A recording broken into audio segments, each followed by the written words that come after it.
Hello everybody. It's another exciting day in the Champions League and one that confirms that football is funny.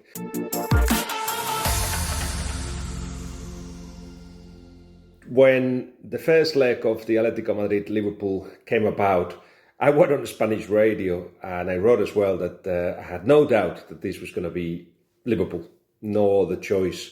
And not just the first game, but the fixture. And perhaps they're still the favourites.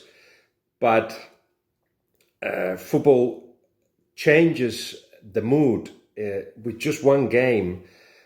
On the back of all the stuff, of course, I think Liverpool, there were signs that perhaps the likes of Firmino and Fabinho and Robertson weren't at the best for a while, maybe a few weeks. But the defeat against Atletico Madrid in the Wanda increased the doubts, I'm sure. Then, of course, it came the knockout, the FA Cup, and the defeat against Watford. On the other hand, Atletico Madrid, they seem a new team. They seem a team where the likes of Thomas and Saul and Koke are back on form. Joao Felix just played his best game. There's nobody in the infirmary. Everybody's fit. So you are talking about a team on the up. Even though you look at the results and what you see the most recently was a draw against Sevilla, you are seeing a team that have recovered faith, all on the back of a game. That reminded me of a story. Harry Redknapp it was, that he was telling in one of those meetings that there are with events, with footballers, managers and journalists. I can't remember if it was player of the year or something like that. Anyway, he was telling a story about Paul Merson, how Paul Merson told him that he was in a bad state, that his addiction was getting out of control and that he needed to go into a clinic. Harry Redknapp said, of course, you do that.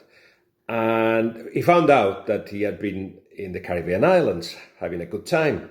He came back, Paul Merson was put into the lineup, scored 2 goals at the weekend, and Harry Redknapp was saying, see, football is much more simpler than most people think. I was sitting next to Roy Hodgson and I looked at him and thought, well, he's just destroyed their whole profession, the profession of coaching and being a manager. And I think Roy Hodgson, by his face, was actually suggesting the same. What I was thinking at the time was that we were talking about a situation in which the manager has got no control. So what is the point of managers? Now I've started to see that perhaps Harry had a point between those that want to control everything that happens on a pitch and those that think that it's all down to a little bit of luck and getting the right 11. I'm getting right in the middle now. It's a long way to go to say that actually the state of the mind plays a huge part in the game. Simeone had tried for a while to get Atletico Madrid to the stage they're in now, stage of confidence, stage where players are fit, where everybody's, as I say, out of the infirmary. But it needs a click, something to happen, and that nobody has got control over it. So yes, Atletico Madrid arrives at Anfield, not scared of Anfield, not scared of Liverpool, but seeing that Liverpool have shown signs of difficulties against teams that defend very, very well as Atletico Madrid do, very compact and in a low block. So there may be a lot of that today, but at the same time, Atletico Madrid remembers that against Juventus they went 2-0 up in the first leg of the last 16 last season and lost 3-0. Obviously, Cristiano Ronaldo was there. Liverpool have got the ability to score 3 goals, no problem. So they know that they have to attack too. The problem is Morata. It's doubtful and will be doubtful until the end. Yes, Joao Felix should be in the side as he's played his best game against Sevilla. How did he do that? He playing in a central position, receiving the ball, sometimes a little bit too deeply, but getting involved in the game and seeing passes through, especially the runs of Morata between the left back and the centre back. There were inside channels that Joao Felix was creating, and he created his own chances to score a goal, even though there was a deflection at the end. So you are talking about a player that's fit, but the rest are as well, including Marcos Llorente, holding midfielder that now feels the confidence of the manager. Saul, especially in central positions, he's going back to be that box-to-box player that we know. Koke, just does everything for the side, absolutely everything, often far too much. But he always reacts very well after Atletico Madrid loses the ball and leads in the pressure high. At the back, Savic is now getting to be the centre-back that Atletico Madrid needed, and Felipe next to him is a very good partnership. And Oblak, best goalkeeper in the world in my eyes. So all in all, very, very tight game. And I was going to go. I'm in Manchester right now, but I've decided against it. I've decided I'm staying behind. The reason is because the Spanish government and Atletico Madrid put a note out there yesterday saying that it would be responsible for people to go into big gatherings, especially coming from Madrid.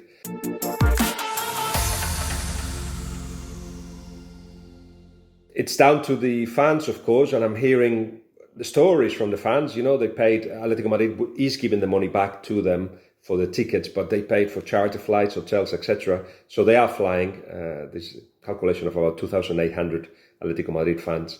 And surprisingly, the UK government are not doing anything about it. No indications that this should be behind closed doors or anything like that. Liverpool, Liverpool, they have to just do as they're told.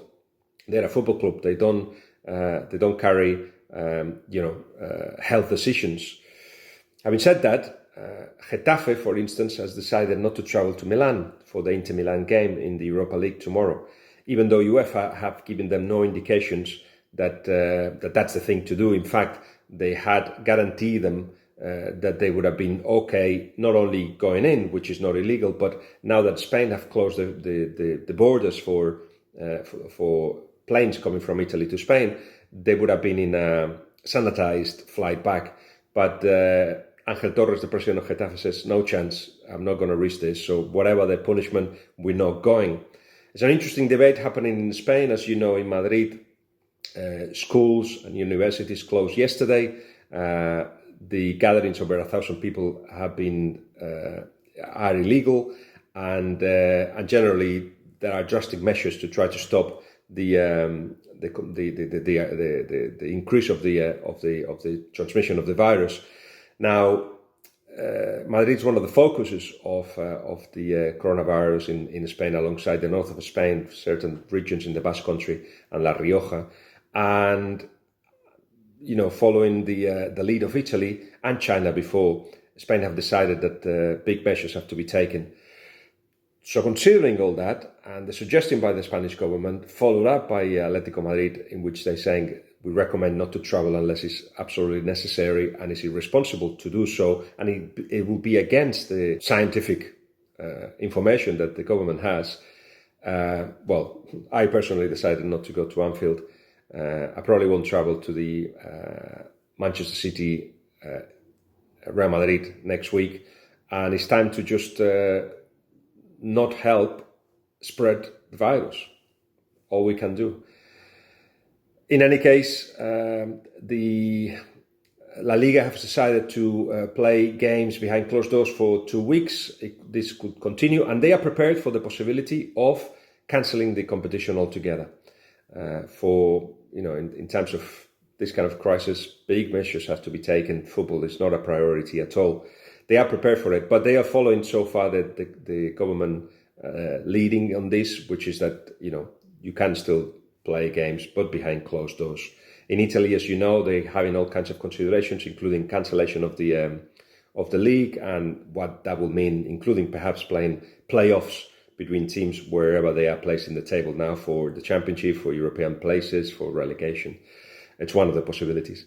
In Spain, they're prepared for that. The Players' Union have decided that actually they should not play at all. And I heard Pep Guardiola saying that without fans, basically, there shouldn't be any football. Denis Suarez of Celta has said the same as well. And yes, as I said, the trade union, the Players' Union, are saying there should be no football being played because you have to guarantee the health of everybody. As I've just read on the internet, if you're young and you feel that you can deal with this, that's fine, but you spread it as well. So that's why the players are saying best not to play.